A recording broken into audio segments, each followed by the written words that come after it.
Assalamualaikum warahmatullahi wabarakatuh. Perkenalkan, nama saya Ananda Larasati Nursalsabila dengan NIM K100230028. Di kesempatan kali ini saya akan membahas suatu topik kesehatan yang sering dianggap sepele tetapi sebenarnya sangat berbahaya, yaitu penyalahgunaan antibiotik. Mungkin banyak dari kita yang pernah minum antibiotik saat sakit bahkan tanpa ke dokter, tapi tahukah kalian bahwa kebiasaan ini bisa berdampak besar tidak hanya untuk diri sendiri tetapi juga untuk orang lain. Nah, apa sih antibiotik itu sendiri? Antibiotik itu adalah obat yang digunakan untuk membunuh atau menghambat pertumbuhan bakteri. Antibiotik tidak bisa menyembuhkan penyakit yang disebabkan oleh virus seperti flu, batuk, pilek, demam, dan COVID. Jadi, tidak semua penyakit itu membutuhkan antibiotik.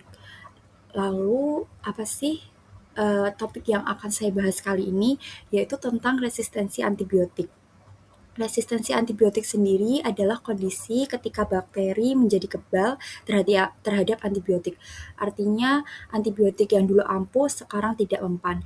Infeksi jadi lama sembuh. Lalu pengobatan menjadi lebih sulit dan mahal. Terus ada resiko komplikasi bahkan kematian meningkat. Bayangkan kalau suatu hari kita terkena infeksi serius tapi tidak ada lagi antibiotik yang bisa menyembuhkan. Inilah yang sedang dikhawatirkan dunia saat ini. Lalu bagaimana sih resistensi itu bisa terjadi? Resistensi itu tidak terjadi secara tiba-tiba. Ini tuh bisa terjadi karena kesalahan penggunaan antibiotik oleh manusia. Penyebabnya bisa karena menggunakan antibiotik tanpa resep dokter, yaitu banyak orang yang membeli antibiotik sendiri karena merasa penyakitnya tuh biasa, padahal belum tentu penyakit itu disebabkan oleh bakteri.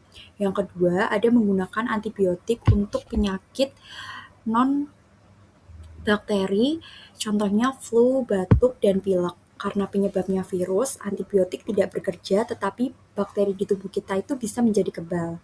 Yang ketiga, dosis dan durasi yang tidak tepat.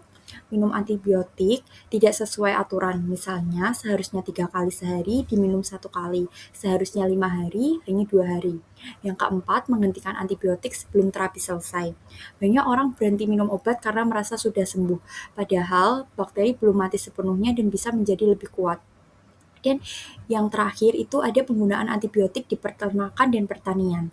Antibiotik ini tuh sering digunakan untuk mempercepat pertumbuhan hewan ternak. Bakteri yang kebal bisa menyebar ke manusia melalui makanan atau lingkungan.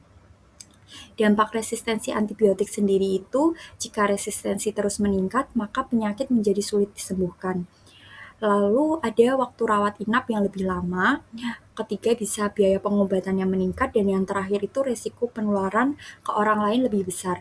Jadi ini tuh bukan masalah individu tapi masalah kesehatan global. Cara kita mencegah resistensi antibiotik sendiri itu dengan cara gunakan antibiotik hanya dengan resep dokter. Dokter itu bisa menentukan apakah kita benar-benar menggunakan antibiotik atau tidak. Lalu yang kedua, habiskan antibiotik sesuai aturan. Walaupun sudah merasa sehat, obat harus tetap dihabiskan agar bakteri benar-benar mati.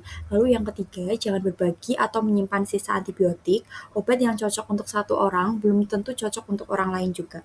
Yang keempat, jangan menggunakan antibiotik untuk infeksi selain bakteri, seperti flu, batuk, demam, dan demam biasa itu tidak memerlukan antibiotik. Lalu yang terakhir, yang paling penting, tanyakan pada apoteker atau tenaga kesehatan. Jika ragu cara minum obat, jangan malu untuk bertanya. Sekian presentasi dari saya. Bila ada kurangnya, mohon maaf. Wassalamualaikum warahmatullahi wabarakatuh.